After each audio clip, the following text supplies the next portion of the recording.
back, guys, to another episode of Oracle of Wisdom, in which we help you and myself to bring our wisdom and power to the next level. The next part we are discussing is power of our words and to bring them to action. The writer does not only explains here that our words have power, that how to bring power to our words and then to bring them towards the action part.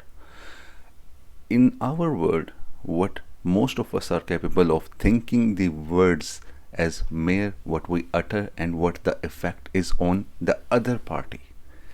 I will repeat that. We contemplate the power of words to hurt or to impress or to make other love us or hate us or to let them react on our words. That's the maximum most of us would think of words. But writer here is showing us the power of words that we use and to the words that we say to ourselves. He's showing the power of words that can create the reality. What writer says is, in your every word there is a power to expand itself in the direction it indicates.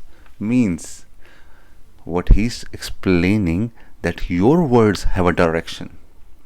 It's not only a word or it affects only one part now. Whatever you're talking to yourself and to others, it is giving a direction to your future pathway.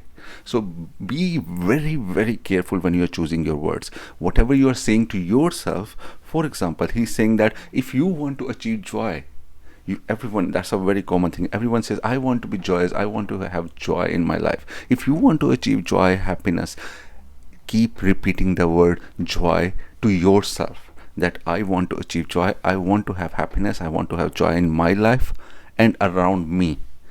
But in a powerful way, in a concentrated way, in a very positive way. Then very soon you will see the effect that you are starting to have those feelings inside you. Why I said the word inside you? Because it's not a physical thing.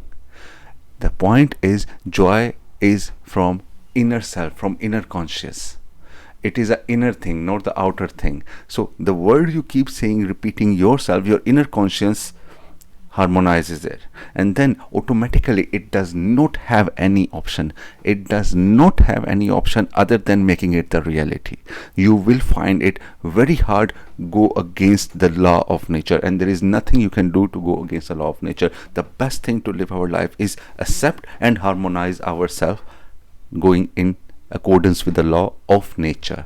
Why we are feeling struggle in our life, even just a mere for a happiness or a joyous thing, because we take the route for our nature to go against the law of nature. In the next part, the writer is discussing about faith. The world is staying on faith. It is positive, negative, or on the unseen. For example, he just gave a very small example of smallpox. He says that we get fear of having smallpox. We don't have it, but we still have the faith of fear. Even the fear is developed by faith. We give faith to the fear that, okay, this might happen or this will happen to me. That's a fear, not only fear, it is the faith on the fear. If we remove just the faith from our fear, it will not have any effect. It will have no value. The fear has only value the amount of faith we give it. So what he says is, intense fear is lived by faith. For example, your fear of smallpox, as you believe you can get it. You believe either you get it, you don't get it, but you still have the fear in you. And that makes you more vulnerable to that. What he says, keep the faith and repeat until it becomes yours. You keep your faith to a level where you don't have any other option. You don't give any option to nature, not to yourself, to nature, to give what you believe in. So as we discussed in the previous chapter about the laws of nature, means in harmony, being in harmony with the laws of nature. When you're in harmony with the laws of nature, you don't give any choice about the results. Because what is a law? Law is you do one thing, you get one thing in reward to that action. So when you have faith in yourself, you do not give any option to the laws of universe to give you the best about the faith you have. So what he says, that's a very beautiful thing. He says that faith in laws and power of universe makes you believe you are not victim of universe but a part of it. If you have the faith, you will never see yourself as a victim. You will see that whatever faith I am progressing with, I am giving birth to, I am developing the level of faith. The more you start believing in the laws of universe, that you are actually the part of it, because then you realize that whatever kind of faith you will have the results, the outcome, the development in your personality, in your life, surrounding you according to your faith level. So once you see the result, you will automatically start developing and running toward that kind of faith. In the next chapter, the writer is discussing about the nature, not about nature, the power of nature. He's trying to teach us, because why I'm saying he's trying to teach us, because most of us will still not understand whatever we do. That's the unfortunate reality. Whatever we discussing right now, most of us, it will just go through us from here, and we will still think that we understand. So same thing I am trying, because it took me a lot of time. It doesn't mean that I was dumb, maybe, but still that's the human nature. Most of us will be at the same level if we understand at the same level. So what he's trying to teach us is that the nature and its power. What he's saying, nature is so beautiful, so creative. We hear the word beautiful, but creative is the nature, and it has intelligence in it. We don't see the word intelligence in nature around us. We have to understand and come to the terms that nature is more intelligent, because we belong to nature as well. If we think that we are a beautiful and the best creature that nature has created, that means it has the intelligence in it. So the intelligence, the power of intelligence the nature has, and the creativity it has, no one can beat it. So what he says, it should be kept in your mind that nature has intelligence and creative power in it, and it always respond to you. When it says that it has intelligence, that means it is going to respond to you. It will be responding to your actions, your feelings, your mindset. So whatever the mindset you have around you, in yourself, you will be getting around you, inside you. You will make the power come to you from the nature. So nature will give you, because you are part of nature. So when you are believing in the laws of nature, you believe in the intelligence of nature, it automatically gives you what you believe in from nature, because then it will be happier that you are believing in itself. Now it will want to give you, it will love to give you what you're asking from it, because you believe in it now. For example, if you believe in me, I will give you more. As human, it's just an example. If you start giving me more positive responses, you interact with me, you try to believe in me, what will happen? Eventually I will put more effort what I am doing. I'm already putting so much effort in it, so I will give more, because I will start seeing that my audience is believing in me. I have to respect their opinion, their side, their mindset, their belief. They believe in my intelligence, they believe in my creativity, so I have to put more work. Same is the law of nature for everyone, everywhere around us. When you start believing on the intelligence of nature, you start getting the output. So the next part is, your mind is center of divine and accepts responses of creativeness of the nature. So you will start getting the responses from the intelligence and creativeness of nature. The next part, in the same chapter of nature, faith without work is dead, but faith with work will set you absolutely free. For example, if I go to my work, and if I don't have faith in my work, if I'm doing this podcast and I don't have faith in you responding to me, or on myself, that I will get success one day in this one, and this will blow out in a very positive way, that I will have my audience understanding that what we are trying to achieve here. Without that belief, I will not be achieving anything. Same like that, when you go to work, if you are in a bad mood and you don't believe in what you do, you will never have a satisfied day. You will be tired, you will be stressful in your work, even if you are doing the best work in the world. So what will happen is, if you start having faith in the work you do, means from nature faith comes into you. So if the nature is contemplating with you, integrating with you in your work you are doing, And that is not nature doing it. You make nature feel that you are happy in what you do. You make nature feel that you are having joy and faith in the nature and faith in the nature of your work. Then you will see the results. It becomes so powerful and easy. Everything around you is so calm and you are happy and you are not tired at the end of the day. In this chapter, the faith and work we put in is combined together. Again, he's saying you need to have faith in the work you do, means in the actions you perform. Work does not mean our job, means in the action you perform for our life every day, around us, here, or the whole day. What we think, we should have faith on that and then act accordingly. If we have faith on that, there is no way nature does not provide you. So what he's saying, you should have a I can and I will do mindset. I can and I will do mindset. So what he's saying, these 3 lines, I need to repeat it from the book because I don't want you to miss it. I don't want myself to miss it because this is powerful. He's saying all space is filled with a creative power. The creative power is attainable to suggestions. This is very important. I will repeat it again. This creative power is attainable to suggestions. And the last part he says that it can only work with deductive methods. It can only work with deductive methods. So suggestion is the main thing, means what we do will happen and the thoughts we do or think in ourselves and then we act on it is only possible to see in the reality if we give it a particular direction. It works in a deductive method, means we have to deduct it. In our mind, we have to give it a certain direction as well. For example, we hear a lot of times that we need to have a aim, we need to have a goal. But what happens to a goal if you want to be a president or if you want to be a MP or anything in your life, an engineer or a doctor? It doesn't work like that you start saying to yourself, I want to be a doctor, I will be a doctor or engineer. How it works is you have to give it a direction as well. Okay, first, this is my aim, I want to achieve this, I am this, and I will be definitely this in the future as well.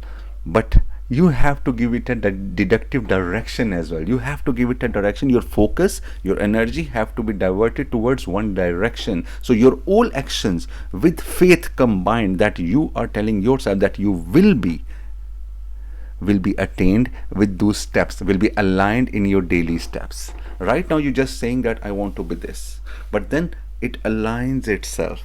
Your actions and your thoughts, your words are aligned with each other. So you don't give any options to the nature, to the surrounding world, apart from giving what you are looking for from within. This is a very important topic in our lives, because even if we belong to a religion or not, we still ask the nature, God, or anything that we believe in. So most of us, we ask, at least even to ourselves or from within ourselves. So how do we ask? How do we pray? That's what it is about. What the writer says, there is a scientific method of prayer. A scientific method of prayer. That's very interesting term. You pray, when you are talking about prayer, it is something divine that comes to our mind, that it is something divine, a power that we are connecting to. What is scientific about it? So there is a method to do that, and if we just absorb that method or just attain that method when we are praying in any sense, in any way, to anything, then we definitely achieve that target or whatever we are praying for. And for that method, he's saying it's called a scientific prayer method. Scientific method of prayer. So what he says, that in that method, first we shall believe. We believe and ask, and you shall receive. What he's saying, whatever we want to ask, we have to believe in it, that it is possible and it will be given to us. We ask because, for example, a child comes to their mother believing that mother will give the child what he desires, because he believes. That's why he only asks his mother or anyone. He goes to, the best example is always for marketing, for sales, and for prayer. I always give, it is a child.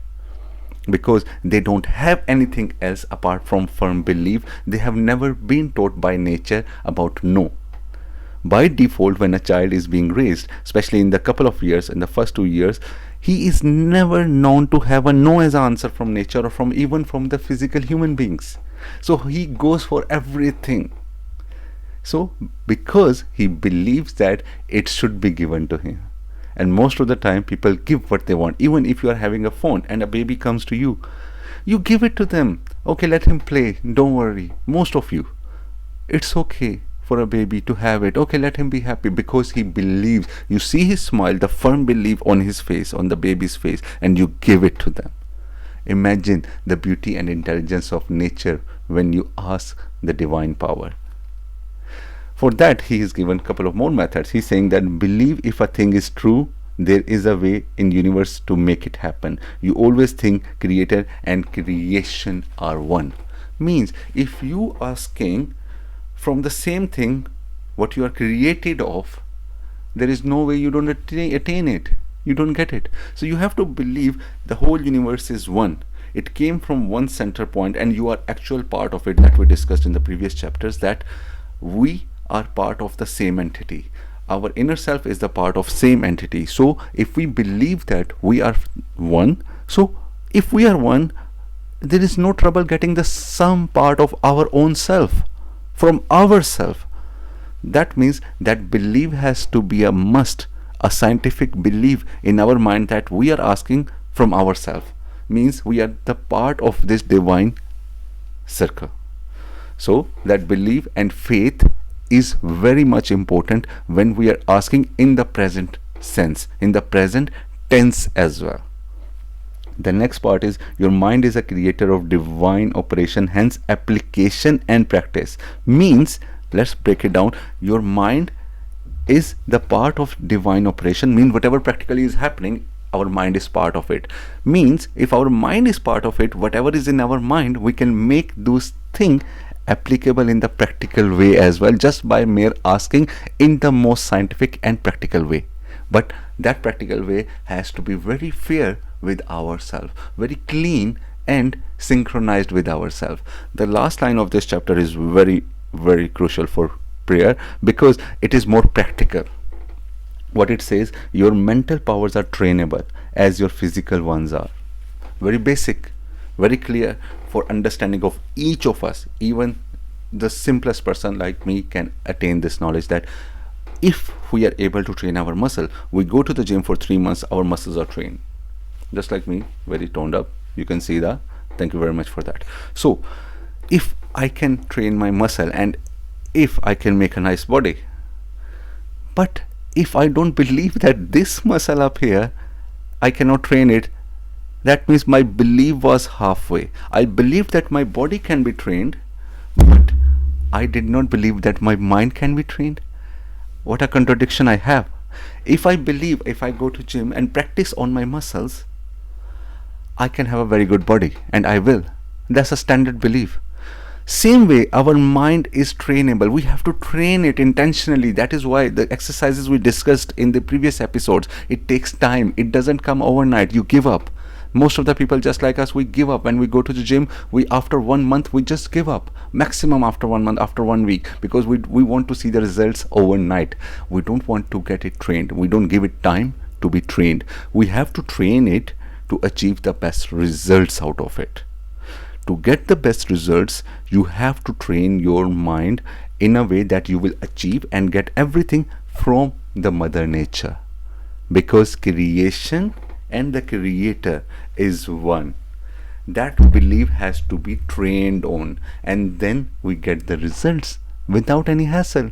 There is no option given to the law of nature then. Thank you very much, guys. Hope you understood everything that we had discussed today in the very easiest possible human way. Thank you again for your feedback. I will love to have more feedbacks and more positive and negative, so we can improve again every day, every night, because I'm going to be increasing the intensity of our podcast, because I believe we are gaining together a lot more than expectations. Thank you very much. Take care.